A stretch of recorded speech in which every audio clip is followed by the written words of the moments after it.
दृष्टि से दुरात्मा रावण के ही समान थे। मैंने जो रावण की शक्ति का वर्णन किया है, इसको लेकर न तो आपको अपने मन में दीनता लानी चाहिए और न मुझ पर रोष ही करना चाहिए।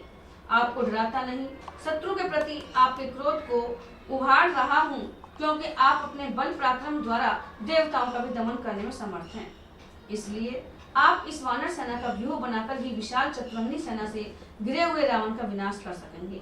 विभीषण के ऐसी बात कहने पर भगवान श्री राम ने शत्रुओं को परास्त करने के लिए इस प्रकार कहा। बहुसंख्यक वानरों से घिरे हुए कपिश्रेष्ठ नील पूर्व द्वार पर जाकर प्रहस्त का सामना करे। विशाल वाहिनी से युक्त बाली कुमार अंगद दक्षिण द्वार पर स्थित हो महापार्श्व और महोदर के कार्य में बाधा दे। पवन कुमार हनुमान अप्रमेय आत्मबल से संपन्न है। यह बहुत से वानरों के साथ लंका के पश्चिम फाटक में प्रवेश करें।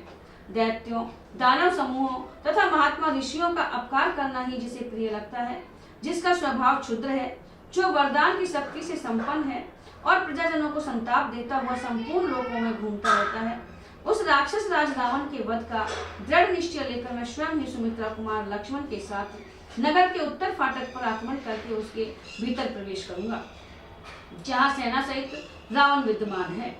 बलवान वानरराज सुग्रीव, रीछों के पराक्रमी राजा जामवान तथा राक्षस राज रावण के छोटे भाई विभीषण, ये लोग नगर के बीच के मोर्चे पर आक्रमण करें। वानर को युद्ध में मनुष्य का रूप नहीं धारण करना चाहिए। इस युद्ध में वानरों की सेना का हमारे लिए यही संकेत या चिन्ह होगा। इस स्वजन वर्ग में वानर ही हमारे चिन्ह होंगे। केवल हम 7 व्यक्ति ही मनुष्य रूप में रहकर शत्रुओं के साथ युद्ध करेंगे। मैं अपने महातेजस्वी भाई लक्ष्मण के साथ रहूंगा और ये मेरे मित्र विभीषण अपने 4 मंत्रियों के साथ 5वें होंगे। इस प्रकार हम 7 व्यक्ति मनुष्य रूप में रहकर युद्ध करेंगे। अपने विजय रूपी प्रयोजन की सिद्धि के लिए विभीषण से ऐसा कहकर बुद्धिमान भगवान श्री राम ने सुवेल पर्वत पर चढ़ने का विचार किया। सुवेल पर्वत का तट प्रांत बड़ा ही रमणीय था। उसे देखकर उन्हें बड़ी प्रसन्नता हुई। तदंतर महामना महात्मा श्री राम अपनी विशाल सेना के द्वारा वहां की सारी पृथ्वी को आच्छादित करके शत्रु वध का निश्चय किए बड़े हर्ष और उत्साह से लंका की ओर चले। सुवेल पर्वत पर चढ़ने का विचार करके जिनके पीछे लक्ष्मण जी चल रहे थे, वे भगवान श्री राम सुग्रीव से और धर्म के ज्ञाता मंत्रवेता विधिज्ञ एवं अनुरागी निशाचर विभीषण से भी उत्तम एवं मधुर वाणी में बोले। मित्रों, यह पर्वतराज सुवेल सैकड़ों धातुओं से भली भांति भरा हुआ है। हम सब लोग इस पर चढ़ें और आज की इस रात में यहीं निवास करें। यहाँ से हम लोग उस राक्षस की निवास भूत लंकापुरी का भी अवलोकन करेंगे, जिस दुरात्मा ने अपनी मृत्यु के लिए ही मेरी भार्या का अपहरण किया है, जिसने न तो धर्म को जाना है और न सदाचार को ही कुछ समझा और न कुल का ही विचार किया है। केवल राक्षसोचित नीच बुद्धि के कारण ही वह निंदित कर्म किया है। उस नीच राक्षस का नाम लेते ही उस पर मेरा रोष जाग उठता है। केवल उसी अधम निशाचर के अपराध से मैं समस्त राक्षसों का वध देखूंगा। काल के पाश में बंधा हुआ एक ही पुरुष पाप करता है, किंतु उस नीच के अपने ही दोष से सारा कुल नष्ट हो जाता है। इस प्रकार चिंतन करते हुए ही श्री राम रावण के प्रति कुपित हो विचित्र शिखर वाले सुवेल पर्वत पर निवास करने के लिए चढ़ गए। उनके पीछे लक्ष्मण भी महान पराक्रम में तत्पर एवं एकाग्रचित्त हो धनुष बाण लिए हुए उस पर्वत पर आरूढ़ हो गए। तत्पश्चात सुग्रीव, मंत्रियों सहित विभीषण, हनुमान, अंगद, नील, मैंद, द्विविद, गज, गवाक्ष, गवय, शरभ, गंधमादन, पनस, कुमुद, हर, यूथपति, रंभ, जाम्बवान, सुषेण, महामती, ऋषभ, महातेजस्वी दुर्मुख तथा कपिवर्ण, शतवली, ये और दूसरे बहुत से शीघ्रगामी वानर जो वायु के समान वेग से चलने वाले तथा पर्वतों पर ही विचरने वाले थे, उस सुवेल गिरी पर चढ़ गए। सुवेल पर्वत पर जहाँ श्री रघुनाथ जी विराजमान थे, वे सैकड़ों वानर थोड़ी ही देर में चढ़ गए और चढ़कर सब और विचरने लगे। उन वानर यूथपतियों ने सुवेल पर्वत के शिखर पर खड़े हो उस सुंदर लंकापुरी का निरीक्षण किया, जो आकाश में ही बनी हुई सी जान पड़ती थी। उसके फाटक बड़े मनोहर थे। उत्तम परकोटे उस नगरी की शोभा बढ़ाते थे तथा वह प्रिय राक्षसों से भरी पूरी थी। उत्तम परकोटों पर खड़े हुए नीलवर्ण के राक्षस ऐसे जान पड़ते थे मानो उन परकोटों पर दूसरा परकोटा बना दिया गया हो। उन श्रेष्ठ वानरों ने वह सब कुछ देखा। युद्ध की इच्छा रखने वाले राक्षसों को देखकर वे सब वानर श्री राम के देखते देखते नाना प्रकार से सिंहनाद करने लगे। तदंतर संध्या की लाली से रंगे हुए सूर्यदेव अस्ताचल को चले गए और पूर्ण चंद्रमा से प्रकाशित उजेली रात वहां सब और छा गई। तत्पश्चात विभीषण द्वारा सादर सम्मानित हो वानर सेना के स्वामी श्री राम ने अपने भाई लक्ष्मण और यूथपतियों के समुदाय के साथ सुवेल पर्वत के पृष्ठभाग पर सुखपूर्वक निवास किया। वानर यूथपतियों ने वह रात उस सुवेल पर्वत पर ही बिताई और वहां से उन वीरों ने लंका के वन और उपवन भी देखे। वे बड़े ही चौरस, शांत, सुंदर, विशाल और विस्तृत थे तथा देखने में अत्यंत रमणीय जान पड़ते थे। उन्हें देखकर उन सब वानरों को बड़ा विस्मय हुआ। चंपा, अशोक, बकुल, शाल और ताल वृक्षों से व्याप्त, तमाल वन से आच्छादित और नाग केसरों से आवृत लंकापुरी, हिंताल, अर्जुन, कदम, खिले हुए चितवन, तिलक, कनेर तथा पाटल आदि नाना प्रकार के दिव्य वृक्षों से जिनके अग्रभाग फूलों के भार से लदे थे तथा जिन पर लता बलरियां फैली हुई थी, इंद्र की अमरावती के समान शोभा पाती थी। विचित्र फूलों से युक्त लाल कोमल पल्लवों, हरी हरी घासों तथा विचित्र वन श्रेणियों से भी उस पुरी की बड़ी शोभा हो रही थी। जैसे मनुष्य आभूषण धारण करते हैं उसी प्रकार वहां के वृक्ष सुगंधित फूल और अत्यंत रमणीय फल धारण करते हैं। चैत्र रथ और नंदनवन के समान वहां का मनोहर वन सभी ऋतुओं में भ्रमरों से व्याप्त हो रमणीय शोभा धारण करता था। दात्यु, कोयिष्ठ, बक और नाचते हुए मोर इस वन को सुशोभित करते थे।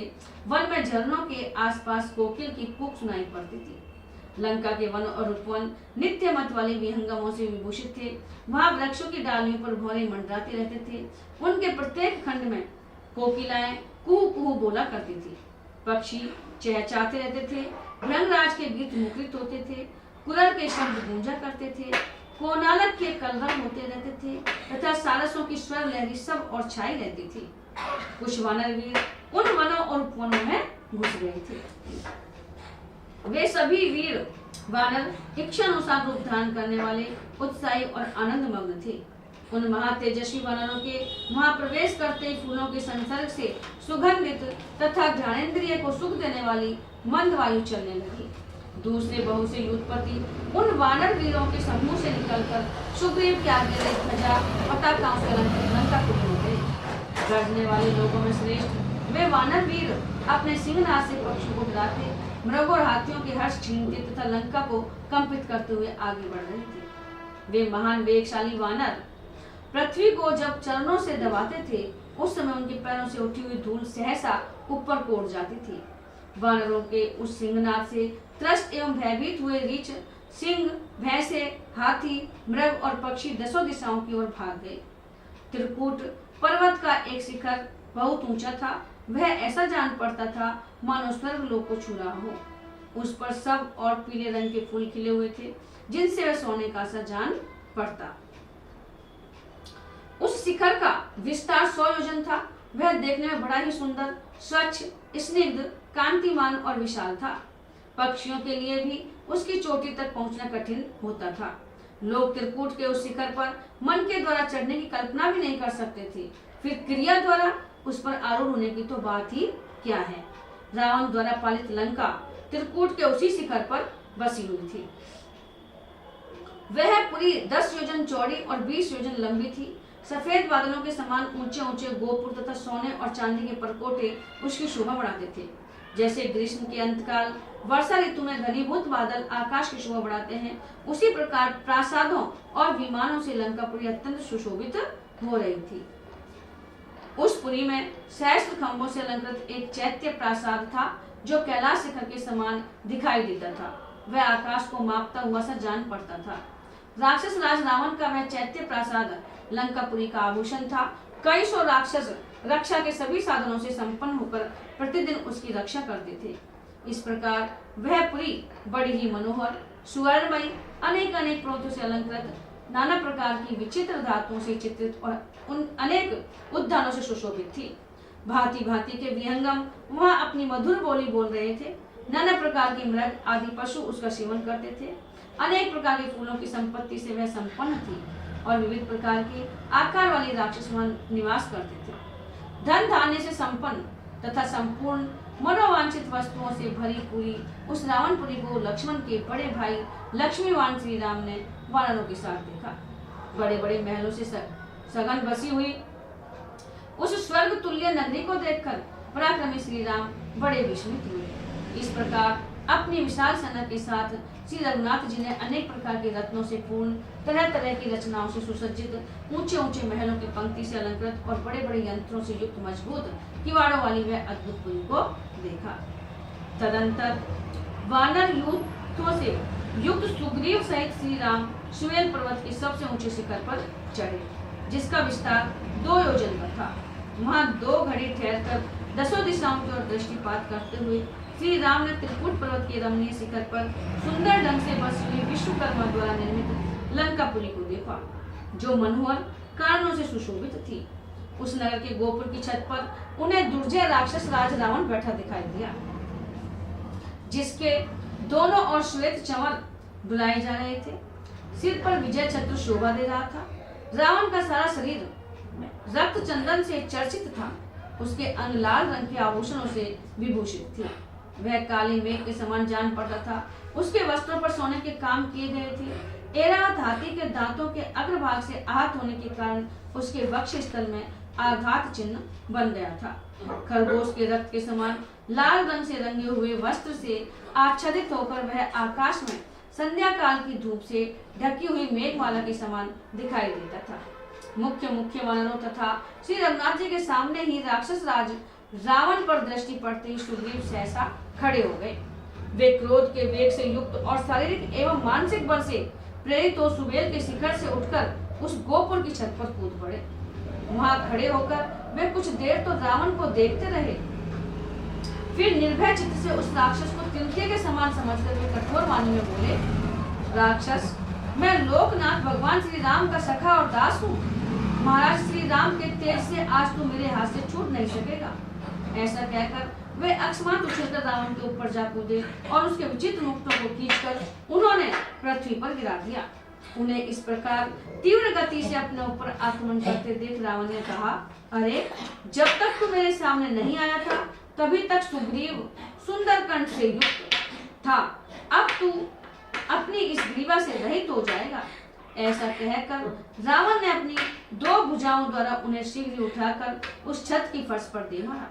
फिर वानरराज सुग्रीव ने भी गेंद की तरह उछलकर रावण को दोनों भुजाओं से उठा लिया और उसी फर्श पर जोर से पटक दिया। फिर तो वे दोनों आपस में गुथ गए। दोनों के ही शरीर पसीने से तर और खून से लथपथ हो गए तथा दोनों ही एक दूसरे की पकड़ में आने के कारण निश्चेष्ट होकर खिले हुए सेमल और पलाश नामक वृक्षों के समान दिखाई देने लगे।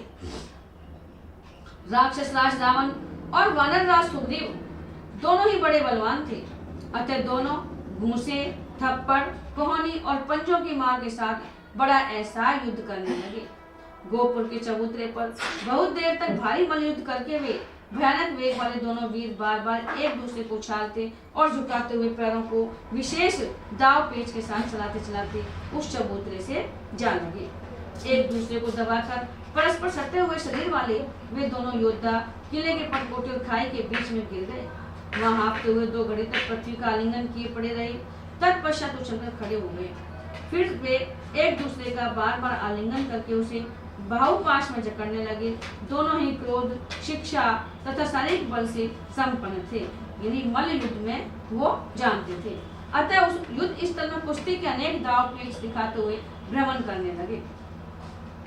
जिनके नए नए दांत निकले हों, ऐसे बाघ और सिंह के बच्चों तथा परस्पर लड़ते हुए गजराज के छोटे छोनों के समान वे दोनों वीर अपने वक्ष स्थल से एक दूसरे को दबाते और हाथों से परस्पर बल आजमाते हुए एक साथ ही पृथ्वी पर गिर पड़े। दोनों ही कसरती जवान थे और युद्ध की शिक्षा तथा बल से संपन्न थे। अतः युद्ध जीतने के लिए उद्यमशील हुए एक दूसरे पर आक्षेप करते हुए युद्ध मार्ग पर अनेक प्रकार से विचरण करते थे। तथापि उन वीरों को जल्दी थकावट नहीं होती थी। मत वाले हाथियों के समान सुग्रीव और रावण गजराज के शुंड दंड की भांति मोटे और बलिष्ठ बाहुदंडों द्वारा एक दूसरे के दाव को रोकते हुए बहुत देर तक बड़े आवेश के साथ युद्ध करते और शीघ्रतापूर्वक पैतरे बदलते रहते। वे परस्पर भिड़कर एक दूसरे को मार डालने का प्रयत्न कर रहे थे। जैसे दो बिलाव किसी भक्ष्य वस्तु के लिए क्रोधपूर्वक स्त्री को परस्पर दृष्टिपात कर बारंबार गुर्राते रहते हैं, उसी तरह रावण और सुग्रीव भी लड़ रहे थे। विचित्र मंडल और भांति भांति के स्थान का प्रदर्शन करते हुए गोमूत्र की रेखा के समान कुटिल गति से चलते और विचित्र रीति से कभी आगे बढ़ते कभी पीछे हटते थे। वे कभी तिरछी चाल से चलते, कभी टेढ़ी चाल से दाएं बाएं घूम जाते, कभी अपने स्थान से हटकर शत्रु के प्राण को व्यर्थ कर देते, कभी बदले में स्वयं भी दाव पेच का प्रयोग करके शत्रु के आक्रमण से अपने को बचा लेते। कभी एक खड़ा रहता तो दूसरा उसके चारों ओर दौड़ लगाता, दोनों एक दूसरे के सम्मुख शीघ्रतापूर्वक दौड़कर आक्रमण करते। कभी झुककर या मेंढक की भांति धीरे से उछलकर चलते, कभी लड़ते हुए एक ही जगह पर स्थिर रहते, कभी पीछे की ओर लौट पड़ते, कभी सामने खड़े ही पीछे हटते, कभी विपक्षी को पकड़ने की इच्छा से अपने शरीर को सिकोड़कर या झुकाकर उसकी ओर दौड़ते, कभी प्रतिद्वंदी पर पैर से प्रहार करने के लिए नीचे मुंह किए हुए उस पर टूट पड़ते, कभी प्रतिपक्षी योद्धा की बाह पकड़ने के लिए अपनी बाह फैला देते और कभी विरोधी की पकड़ से बचने के लिए अपनी बाहों को पीछे खींच लेते। इस प्रकार मल्ल युद्ध कला में प्रवीण वानरराज सुग्रीव तथा रावण एक दूसरे पर आघात करने के लिए मंडलाकार विचर रहे थे। इस बीच में राक्षस रावण ने अपनी माया शक्ति से काम लेने का विचार किया। वानरराज सुग्रीव इस बात को टाल गए, इसलिए सहसा आकाश में उछल पड़े।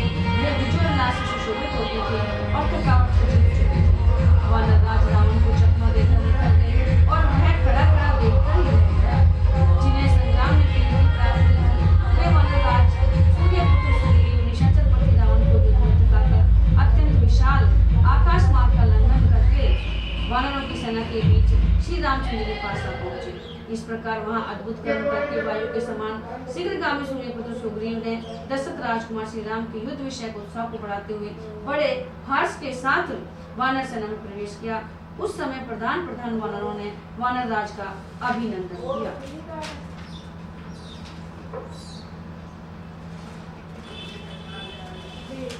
श्री राम को सुग्रीव को दुस्साहस को रोकना, लंका के चारों द्वार पर वानर सैनिक को सुग्रीव के शरीर युद्ध के क्षण देखकर उन्हें हृदय से लगा लिया और इस प्रकार सुग्रीव तुमने मुझसे सलाह दी नहीं, यह बड़े शासकों राज लोग ऐसे दुस्साहसपूर्ण कार्य नहीं किया करते हैं। साहस प्रिय वीर, तुमने मुझको इस वानर सेना को और विभीषण को भी संशय में डालकर जो यह साहसपूर्ण कार्य किया है, इससे हमें बड़ा कष्ट हुआ है।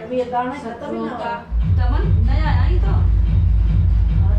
शत्रुओं का दमन करने वाले वीर, अब फिर तुम ऐसा दुस्साहस न करना। शत्रु सूदन महाभाव, यदि तुम्हें कुछ हो गया तो मैं सीता भरत लक्ष्मण छोटे भाई शत्रुघ्न तथा अपने इस शरीर को भी लेकर क्या करूंगा। महेंद्र और वरुण के समान महाबली, यद्यपि मैं तुम्हारे बल और पराक्रम को जानता था, तथापि जब तक तुम यहाँ लौट कर नहीं आए थे, उससे पहले मैंने निश्चित विचार कर लिया था कि युद्ध में पुत्र सेना और वाहनों सहित रावण का वध करके लंका के राज्य पर विभीषण का अभिषेक कर दूंगा और अयोध्या का राज्य भरत को देकर अपने शरीर का त्याग दूंगा। ऐसी बात कहते हुए श्री राम को सुग्रीव ने यूं उत्तर दिया, वीर रघुनंदन, अपने पराक्रम का ज्ञान रखते हुए मैं आपकी भार्या का अपहरण करने वाले रावण को देखकर कैसे क्षमा कर सकता था। वीर सुग्रीव ने जब ऐसी बात कही तब उनका अभिनंदन करके श्री रामचंद्र ने शुभ संपन्न लक्ष्मण से कहा, लक्ष्मण, शीतल जल से भरे हुए जलाशय और फलों से संपन्न वन का आश्रय ले हम लोग इस विशाल वनांचल का विहार व्यूह रचना करने और युद्ध के लिए उपलब्ध हो जाए। इस समय मैं लोक संहार की सूचना देने वाला भयानक अपशकुन उपस्थित देखता हूँ, जिससे सिद्ध होता है रीछों, वानरों और राक्षसों के मुख्य का संहार हुआ। प्रचंड आंधी चल रही है, पृथ्वी कांपने लगी है, पर्वतों के शिखर हिलने लगे और दिग्गज चित्कार करते हैं। मेघ हिंसक जीवों के समान क्रूर हो गए हैं, वे कठोर स्वर में विकट गर्जना करते हैं तथा रक्त बिंदुओं से मिले हुए जल की वर्षा करते हैं। अत्यंत दारुण संध्या रक्त चंदन के समान लाल दिखाई देती है। सूर्य से यह जलती आग का पुंज गिर रहा है। निश्चित पशु और पक्षी दीनता सूचक स्वर में सूर्य की ओर देखते हुए चित्कार करते हैं। इससे बड़े भयंकर लगते हैं और महान भय उत्पन्न होता है। रात में चंद्रमा का प्रकाश क्षीण हो जाता है, वे शीतलता की जगह संताप देते हैं, उनके किनारे का भाग काला लाल दिखाई देता है। समस्त लोगों के संहार काल में चंद्रमा का जैसा रूप रहता है, वैसा इस समय को दिखा देता है। लक्ष्मण,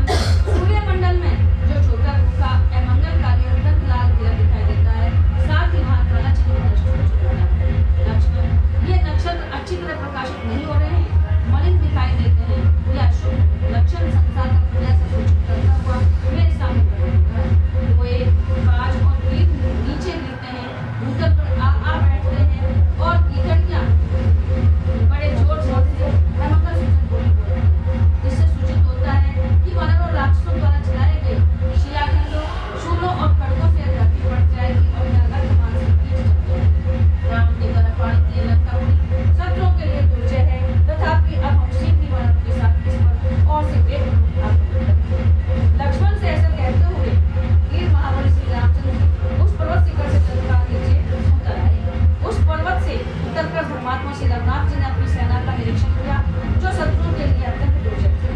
फिर सुग्रीव की सहायता से कपिराज की उस विशाल सेना को सुसज्जित करके समय का ध्यान रखने वाले श्री राम ने ज्योतिष शास्त्रों के शुभ समय में उसे युद्ध के लिए कूच करने की आज्ञा दी। तदंतर महाभाव धनुर्धर श्री रघुनाथ जी उस विशाल सेना के साथ शुभ मुहूर्त में आगे लंकापुरी की ओर प्रसिद्ध हुए। उस समय विभीषण, सुग्रीव, हनुमान, वृक्षराज, जामवंत, नल, नील तथा लक्ष्मण उनके पीछे पीछे चले। तत्पश्चात रीछों और वानरों की वह विशाल सेना बहुत बड़ी भूमि को आच्छादित करके श्री रघुनाथ जी के पीछे पीछे चली। शत्रुओं का आगे बढ़ने से रोकने वाले हाथों के समान विशाल काय वानरों ने सैकड़ों शैल शिखरों और बड़े बड़े वृक्षों को हाथ में ले रखा था। शत्रुओं का दमन करने वाले वे दोनों भाई श्री राम और लक्ष्मण थोड़ी ही देर में लंकापुरी के पास पहुंच गए। वह रमणीय ध्वजा पताकाओं से अलंकृत थी। अनेक उद्यान और वन उसकी शोभा बढ़ा रहे थे। उसके चारों ओर बड़ा ही खुला हुआ है नगर का सदर फाटक था। उन पर कोटों में कान किसी के लिए देवताओं के लिए लंका पर आक्रमण करना कठिन काम था। तो भी श्री राम की आज्ञा से वानर यथास्थान रहकर उस पुरी पर प्रवेश कर लंका का उत्तर द्वार पर्वत शिखर के समान ऊंचा था। श्री राम और लक्ष्मण ने दोनों साथ में लेकर उसका मार्ग रोक लिया और वहां रहकर वे अपनी सेना की रक्षा करने लगे। दशरथ नंदन वीर श्री राम लक्ष्मण को साथ ले रावण पर लंकापुरी के पास जा उत्तर द्वार पर पहुंचकर जहां स्वयं रावण खड़ा था वहीं डट गए। श्री राम के सिवा दूसरा कोई उस द्वार पर अपने सैनिकों की रक्षा करने में समर्थ नहीं हो सकता था। अस्त्र शस्त्र धारी भयंकर राक्षसों द्वारा सब ओर से सुरक्षित उस भयानक द्वार पर रावण उसी तरह खड़ा था जैसे वरुण देवता समुद्र में अधिष्ठित होते। वह उत्तर द्वार अल्प बलशाली पुरुषों के मन में उसी प्रकार भय उत्पन्न करता था जैसे दानवों द्वारा सुरक्षित पाताल भयदायक जान पड़ता था। उस द्वार के भीतर योद्धाओं के बहुत से भांति के अस्त्र शस्त्र और कवच रखे गए थे जिन्हें भगवान श्री राम ने देखा। वानर सेनापति पराक्रमी नील, मैंद और दिवित के साथ लंका के पूर्व द्वार पर जाकर डट गए। महाबली अंगद ने ऋषभ, गवाक्ष, गज और गवय के साथ दक्षिण द्वार पर अधिकार जमा लिया।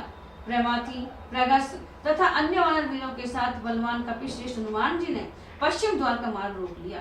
उत्तर और पश्चिम के मध्य भाग में जो राक्षस सेना की छावनी थी उस पर गरुड़ और वायु के समान वेगशाली श्रेष्ठ वानर वीरों के साथ सुग्रीव ने आक्रमण किया। जहाँ वानरराज सुग्रीव थे वहाँ वानरों के 36 करोड़ विख्यात युद्धपति राक्षसों को पीड़ा देते हुए उपस्थित रहते थे। श्री राम की आज्ञा से विभीषण सहित लक्ष्मण ने लंका के प्रत्येक द्वार पर 1-1 करोड़ वानरों को नियुक्त कर दिया। सुषेण और जामवंत बहुत सी सेना के साथ श्री रामचंद्र जी के पीछे थोड़ी ही दूर पर रहकर बीच के मोर्चे की रक्षा करते रहे। वे वानर सिंह बाघों के समान बड़े बड़े दाढ़ों से युक्त थे। वे हर्ष और उत्साह में भरकर हाथों में वृक्ष और पर्वत शिखर लिए युद्ध के लिए डट गए। सभी वानरों की पूंछें क्रोध के कारण अस्वाभाविक रूप से हिल रही थी। दाढ़े और नख ही उन सब के आयु थे। उन सब के मुख आदि अंगों पर क्रोध रूप विकार के विचित्र चिन्ह परिलक्षित होते थे तथा सबके मुख विकट एवं विकराल दिखाई देते थे। इनमें से किन्हीं वानरों में 10 हाथियों का बल था, कोई उनसे भी 10 गुने अधिक बलवान थे तथा किन्हीं में 1000 हाथियों के समान बल था। किन्हीं में 10,000 हाथियों की शक्ति थी, कोई इनमें से भी 100 गुने बलवान थे तथा अन्य बहुतेरे वानर युद्धपतियों में तो बल का परिमाण ही नहीं था। वे असीम बलशाली थे। वहां उन वानर सेनाओं का टिड्डी दल के उद्गम के समान अद्भुत एवं विचित्र समागम हुआ था। लंका में उछल कर आते हुए वानरों से आकाश भर गया था और पुरी में प्रवेश करके खड़े हुए कपि समूहों से वहां की सारी पृथ्वी आच्छादित हो गई थी। रीछों और वानरों की 1 करोड़ सेना तो लंका के चारों द्वार पर आकर डटी थी और अन्य सैनिक सब और युद्ध के लिए चले गए थे। समस्त वानरों ने चारों ओर से उस त्रिकूट पर्वत को जिस पर लंका बसी हुई थी घेर लिया। सहस्त्र अयुत 1 करोड़ वानर तो उस पुरी में सभी द्वारों पर लड़ती हुई सेना का समाचार लेने के लिए नगर में सब और घूमते रहते थे।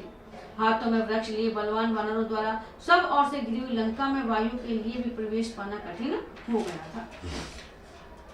मेघ के समान काले और भयंकर तथा इंद्र तुल्य पराक्रमी वानरों द्वारा सहसा पीड़ित होने के कारण राक्षसों को बड़ा विस्मय हुआ। जैसे सेतु को विदीर्ण कर अथवा मर्यादा को तोड़कर बहने वाले समुद्र के जल का महान शब्द होता है, उसी प्रकार वहां आक्रमण करती हुई विशाल वानर सेना का महान कोलाहल हो रहा था। उस महान कोलाहल से परकोटों, फाटकों, पर्वतों, वनों तथा काननों सहित समूची लंकापुरी में हलचल मच गई। श्री राम, लक्ष्मण और सुग्रीव से सुरक्षित वह विशाल मानव वाहिनी समस्त देवताओं और असुरों के लिए भी अत्यंत दुर्जय हो गई थी। इस प्रकार राक्षसों के वध के लिए अपनी सेना को यथास्थान खड़ी करके उसके बाद के कर्तव्य को जाने के लिए श्री रघुनाथ ने मंत्रियों के साथ बारंबार सलाह की और एक निश्चय पर पहुंचकर साम, दान आदि उपायों के क्रमशः प्रयोग से सुलभ होने वाले अर्थतत्व के ज्ञाता श्री राम विभीषण की अनुमति लिए राजमहल पर विचार करते हुए वालीपुत्र अंगद को बुलाकर उनसे इस प्रकार बोले। सौम्य, कपि प्रवर दशमुख रावण राज्य लक्ष्मी से भ्रष्ट हो गया। अब उसका ऐश्वर्य समाप्त हो चला, वह मरना ही चाहता है, इसलिए उसकी चेतना नष्ट हो गई है।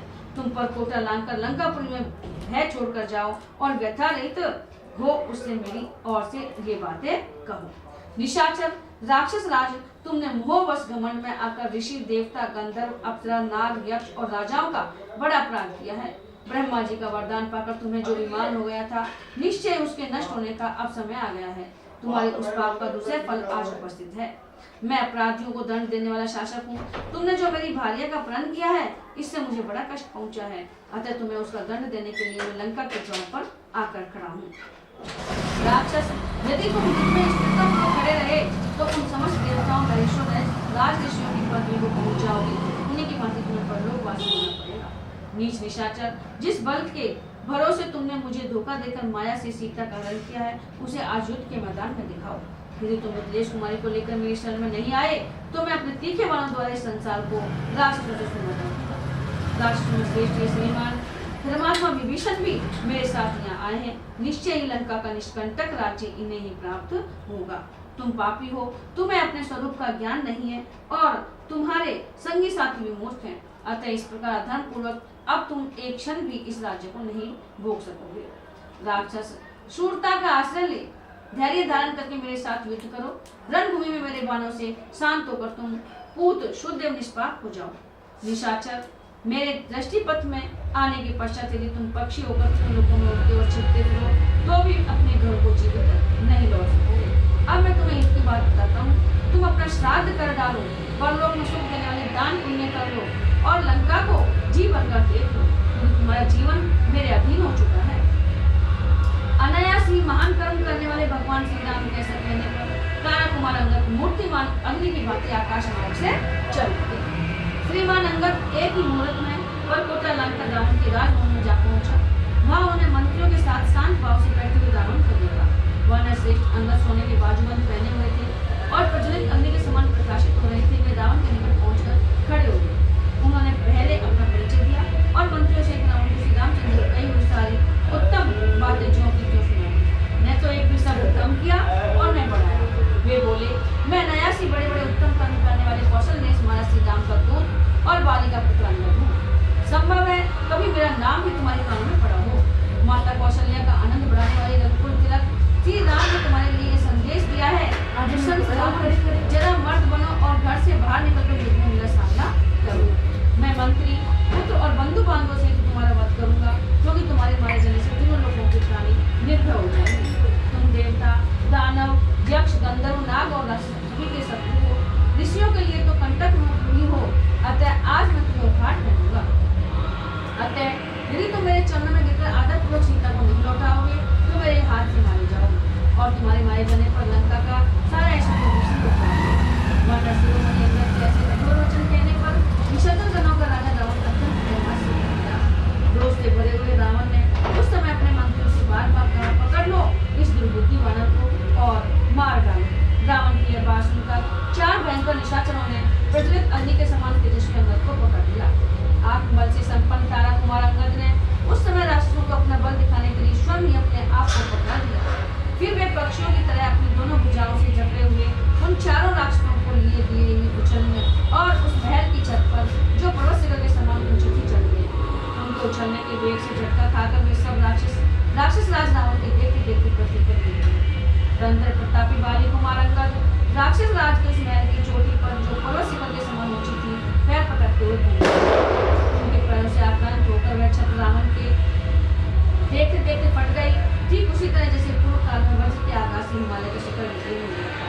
इस प्रकार महल की छत को उन्होंने अपना नाम सुनाते हुए बड़े जोर से सिंहनाद कर वे आकाश मार्ग से ऊपर चले। राक्षसों को पीड़ा देते और समस्त मनों का हर्ष उड़ाते हुए वानर सेना के बीच रामचंद्र के पास लौट आए।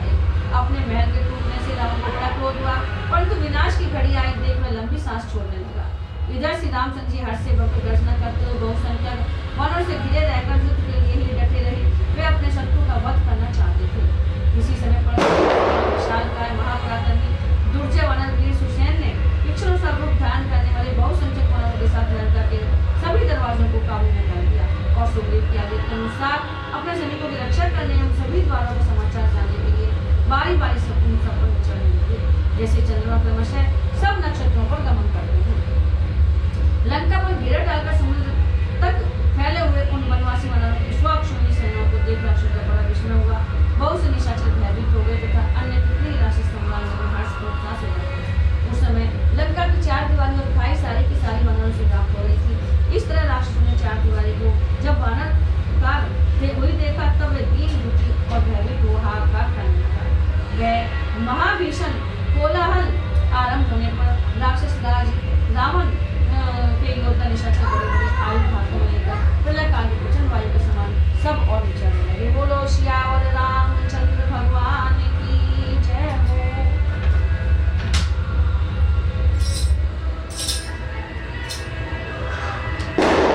गणतंत्र दिवस पर सभी भक्तगणों को बहुत बहुत शुभकामनाएं, बहुत बहुत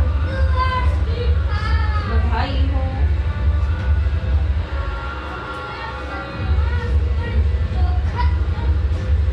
ऐसा मुझे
रे